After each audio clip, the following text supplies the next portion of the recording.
lumapit sa'yo at sabihin, mag-invest ka sa business ko, sigurado ang kita, papayag ka ba agad? O mag-i-invest ka muna sa 10 minutong pagre-research? Hi guys, this is Ai, your millennial negosyante, and our topic for today is a 10-minute checklist before investing in a business. Alam mo, hindi lahat ng investment scam ay mukhang scam. Minsan maganda ang presentation, professional kausap, magaling magsalita, at minsan doon tayo nadadala. Bago ako maglabas kahit ₱1, may simpleng checklist ako na sinusunod. Hindi ito kailangan ng isang buong araw mo. Kadalasan, kaya mo itong gawin sa loob ng 10 minuto lang. Number 1, kilalanin ng tao. Sino ba talaga ang founder? Ano ang background niya? May credibility ba siya? Number 2, research the business. May website pa? Active ba ang social media?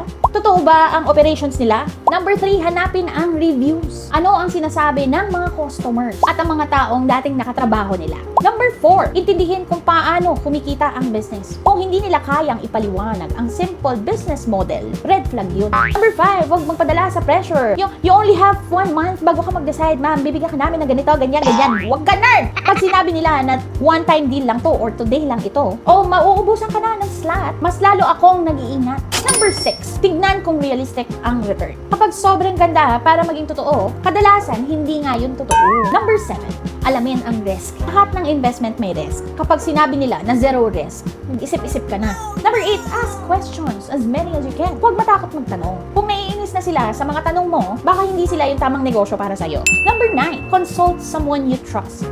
Minsan kailangan natin ng second opinion bago gumawa ng malaking desisyon. Number 10, sleep on it.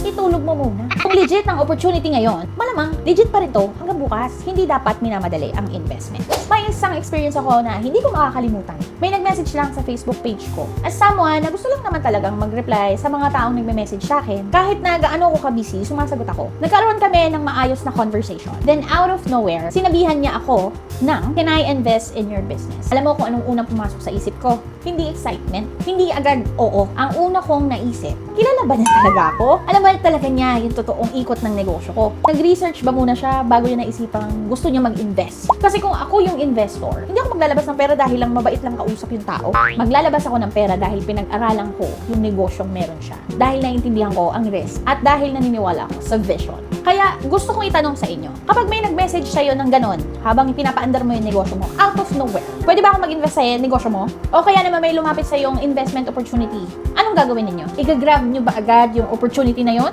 O susundin muna ninyo yung 10-minute checklist na binahagi ko sa inyo ngayon? Comment below your answers. Because remember this, the best investors are not the fastest to say yes. They are the ones who know when to ask the right questions before they do.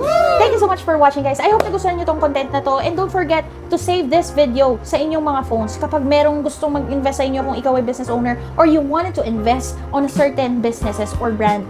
Ito ang best checklist. It will not take you 30 minutes the entire day, just 10 minutes.